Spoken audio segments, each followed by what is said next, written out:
What's up? Don Taylor checking in here again. Today is Tuesday, January 10th. We're day 7. Post-surgery, they did surgery last Tuesday.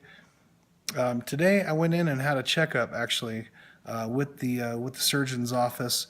And, aside of the Uppp and the tonsillectomy, remember I had a deviated septum and nasal turbinates that were burned off inside my nose. And so they took out what they call the straws today.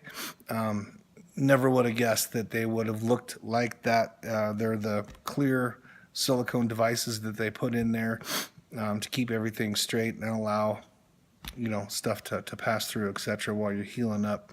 I took a picture. They're really gross. I'll figure out a way to post that for those that like to see that type of thing.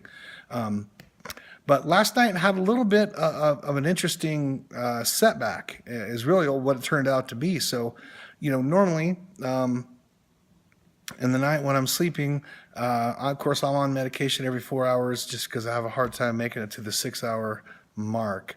And so last night I woke up kind of gurgling a little bit, like I had excessive saliva. And got up and spit out quite a bit of blood and saliva and mucus combination. And it probably took 4 mouthfuls, of spitting that out at first and then, rinse and then spit out and rinse and spit out before it was all gone. The good news is it wasn't active bleeding. And so it stopped. And like I said, after 4 or 5 mouthfuls of rinsing, it went away. It was a little scary.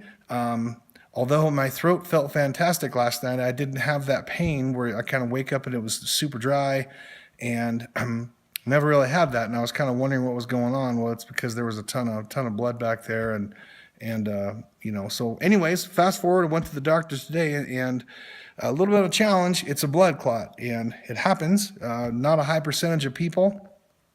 I was taking ibuprofen. I will no longer be taking ibuprofen. Ibuprofen is a blood thinner, and so keep that in mind as you're going through this. Certainly make sure your doctor is aware if you're taking that type of thing, so you're all on the same page with your medication. That's a bummer because we were taking 600 milligrams every 8 hours, and that is gone.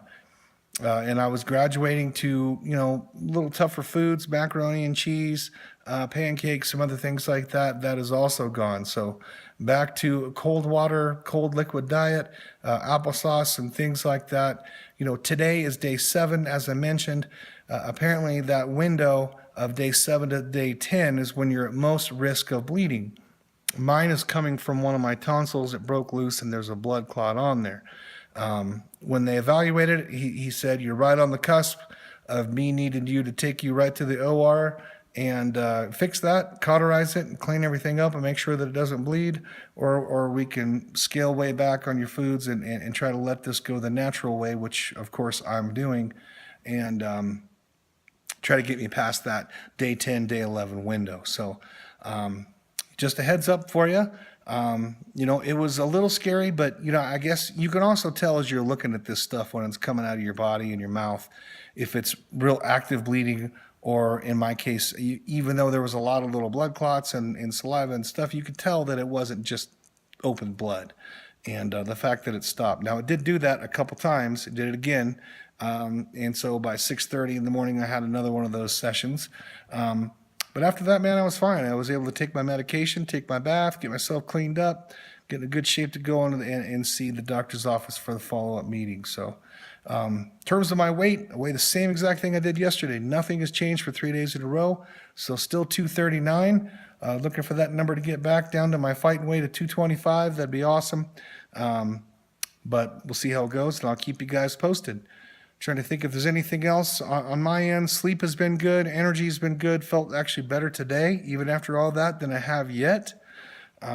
Just going to take some time and got to be patient. So I guess the big takeaway from this is don't get too far ahead of yourself. Again, stay super hydrated. You start feeling like you could eat more aggressive foods, just be careful. Get yourself out of that 7 to 10 day window where you're most likely to bleed. Get on the other side of that 10 day, and then you can start eating foods that are a little bit more aggressive, maybe what you used to eat before. All right, I hope this finds you well. Thanks for your prayers and thoughts. I'll check in with you tomorrow.